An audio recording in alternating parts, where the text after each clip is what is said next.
Hi YouTube, it's Brianna, your entrepreneur with no job, but I do have a dream and this is my journey. Today I'm going to tell you a little story about when I worked for Bankers Life and Casualty Insurance. Some people might be familiar with this and some of you might have stumbled upon this video because you're interested in working for them and you want to see if it's legit. Some of you may be considering purchasing one of their products.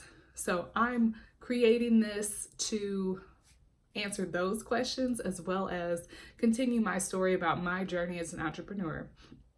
At this particular point in my journey, I'm finding that my experience working for Bankers Life and Casualty is impacting where I have been in the last couple videos. So I'm going to go ahead and get started about my time working for Bankers Life and Casualty Insurance. Okay, so in March 2015, I had been in the area about 6 weeks. I received a phone call saying my resume had been found online and I was invited to come in for an info session. I was told what to wear, which was interesting because I've done several interviews with the last job I had, or the job I had before that, interviewing people. We definitely weren't telling people what to wear. It's kind of assumed when it's a professional job, which should have shown me that it was not a professional job. So there were all kinds of people at the info session. Despite being told what to wear, people were wearing hoodies. I specifically remember a woman like in an all denim outfit with a skirt. But I thought the presentation of the opportunity sounded pretty good. The conference room looked nice. So I was still interested. I wasn't completely turned off. Once I left the room, the manager, who was like mid-30s black woman, she said, "You are so pretty." And that made me feel good, of course. So I went home and thought about it. Then I called her like a week later to say I was interested, went in there.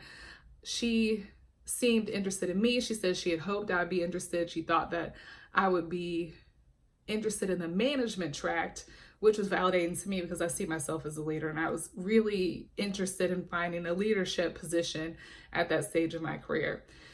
So after that, I began to study for my 3 life insurance exams, which I had to pay for, and I used this software called ExamFX, which I had to pay for also. I think it's about $100. It was actually very effective for preparing for the test. During the time I was taking the test, I went to a 3-day training in Wilmington, North Carolina for new agents. Again, there's all kinds of people there, like people who seemed professional, people who seemed quasi-professional, and some people who just obviously weren't interested in actually working. But they paid for the hotel stay, and it was very good content, very organized. They had like these really nice training materials. So again, I thought I was still feeling pretty good about the process. There was part of the training where we had to do role playing a lot to kind of like practice going into people's homes and doing the fact finding portion. And there were so many people that couldn't do it. Like they couldn't pretend to do the job they were saying that they wanted to do. So I was feeling good about that. Again, I'm like, if this is my competition, then I'm about to kill it because these people are very, very subpar. Fast forward about 6 weeks, finally at the end of May, I'm ready for my first day. And I get there and most of the agents are sitting around the table, very friendly with one another, kind of doing that thing where people only talk to amongst themselves and don't try to include the new people, which is a little bit frustrating if you're new, but they seem to have a good connection. And I would go on to have a good connection with that group. So I did enjoy my coworkers, even though a lot of them were crappy. So the way it worked was if I am recalling correctly, there's 2 days of cold calling, 3 days of going to appointments that you set up on the cold calling days. I wasn't intimidated by cold calling. I hadn't had an experience with it, so I was pretty open-minded, but quickly found that I had a problem with it. So we were given leads with basic information, and then we would say, "I'm such and such, and I have some free information for you for Medicare. When is a good time for me to bring it? Blah, blah, blah." And a lot of times it really sounded like we specifically had information for them, but in reality, we would be going into their homes and getting a lot of information about their situation, and then from there, providing information about what products would be good for them, which is, I think that's still fair and legitimate. It just wasn't 100% what we were saying we were going to be doing. And I felt a little bit bad about having people think that I'm coming there just to inform them about Medicare, because a lot of people do need help with their Medicare. Anyway, as I started to receive pushback from people on the phone, it was not long before I got discouraged and self-conscious and started struggling with cold calling.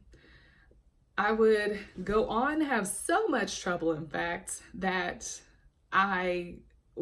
it was like somebody said, like, you sound defeated when you start the call. And I was defeated. I was already defeated. I was not very resilient at that time. And if I can find a picture, I will insert it. But there was when you work at places like these, there should be some sort of system to make sure you're not calling do not call numbers. So I would call into the system, I think it was called Griffin, and it would record the amount of calls I made. And then we would see how many calls we made compared to the amount of calls that everybody else made. And one time I made like 120 calls versus 30 calls. Like the highest anyone else had made was like 30. And I still was not booking appointments. So I was still having a really hard time. So it couldn't be said that I was being lazy. I was actually really trying to be courageous, even though I was feeling nervous. I was trying to be courageous and still push through and not having a good experience. So the manager, once she used, well, first of all, she used to say, you're smart. One of the reasons she said that was because I did 2 life insurance tests in one day. They had said, don't do them in one day because it's too much. But I was like, I am not trying to drive to Raleigh twice to take this test. So I did 2 in one day and they were all impressed. Plus, I'm pretty articulate and a lot of people are struck by that and think I'm smart.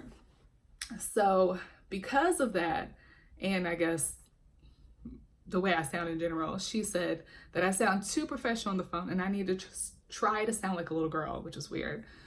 So of course I tried that, still didn't help. Meanwhile, on the other days where we were going to appointments, I had a trainer.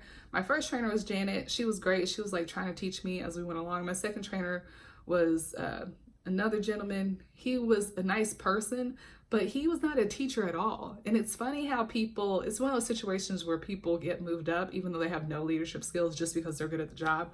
So I really didn't learn anything from him. And we didn't really do much work together, but still somehow he was like one of the highest selling agents. And I don't know if it's just that he worked harder when he wasn't with me because he didn't want to share commission. I don't know. Again, also, this is a 1099 position, so we were not employees of Baby Monitor. We were not employees of Bankers Life and Casualty. So I felt like I didn't know anything. I mean, I knew about insurance, which I actually thought was interesting, but I didn't know really how to process an application, accurately tell people about the products, use the software. Like I didn't know any of that. So that was impacting my ability to get people to let me come do those things for them.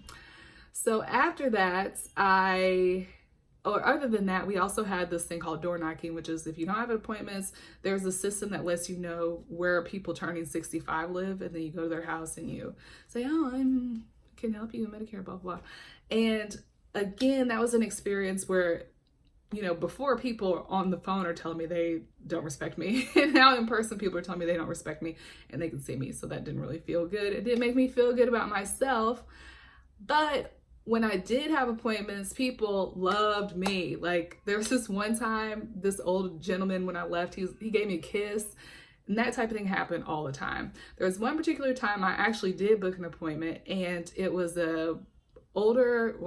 was a retiree, older Black man, retired from the Army. And I could tell he was annoyed I was there, but he liked me. And at one point he asked what my family did. I said, well, my brother's a pharmacist. And he said, that's what you need to be doing. And at the time I was like, oh guys, so closed-minded, I can do anything. But now I get it. It's kind of like some things are for some people. So I Kept along my journey. I think it's about June. The manager pulls me in her office and she said, okay, you need to learn to be fake. Hey, I decided to make this 2 videos, so click on for the rest of the story.